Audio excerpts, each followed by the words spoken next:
একটি মহল গণতন্ত্র বাধাগ্রস্ত করার ষড়যন্ত্রে লিপ্ত বলে অভিযোগ করেছেন বিএনপির কেন্দ্রীয় নেতারা। তারা বলছেন, দেশের রাজনীতির আকাশে দুর্যোগ সৃষ্টির পায়তারা চলছে, তবে জনগণ রাস্তায় নামলে কোনো শক্তি টিকে থাকতে পারে না।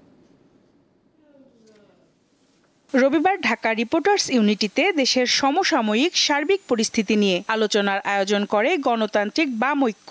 এতে বিএনপির কেন্দ্রীয় নেতা এজেডএম জাহিদ হোসেন অংশ নেন। ষড়যন্ত্রকারীদেরকে উৎসাহিত করে এই ধরনের কর্মকাণ্ড থেকে বিরত থাকতে আপনি দয়া করে আপনার সেই সমস্ত উপদেষ্টাদেরকে পরামর্শ দেন।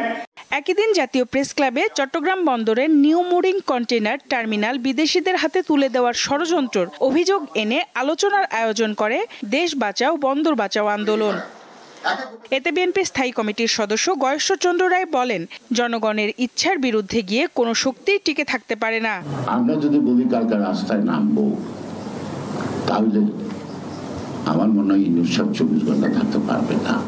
এদিকে রাজধানীর সিরডাপ মিলনায়তনে স্কুল অব লিডারশিপের উদ্যোগে বাংলাদেশ সামাজিক দায়িত্বশীল নেতৃত্ব ও সুশাসন শিরোনামের সেমিনারের আয়োজন করা হয়। এতে বিএনপি স্থায়ী কমিটির সদস্য মঈন খান বলেন, গণতন্ত্রের বিরুদ্ধে ষড়যন্ত্র থেমে নেই। এখন আমি যদি বলি এই মিথ্যা অভিযোগ আনছে তারাই, যারা এই দেশকে একসময় লুটপাট করে ধ্বংস করে দিয়েছিল, তারা আজকে দেশে আরেকটি নতুন করে অস্থিতিশীল পরিস্থিতি সৃষ্টি করে গণতন্ত্রকে সঠিক পথে এগিয়ে যেতে বাধা দেওয়ার জন্য এই ধরনের কল্পকাহিনী সৃষ্টি করছে। তাহলে কি আমরা ভুল হবে?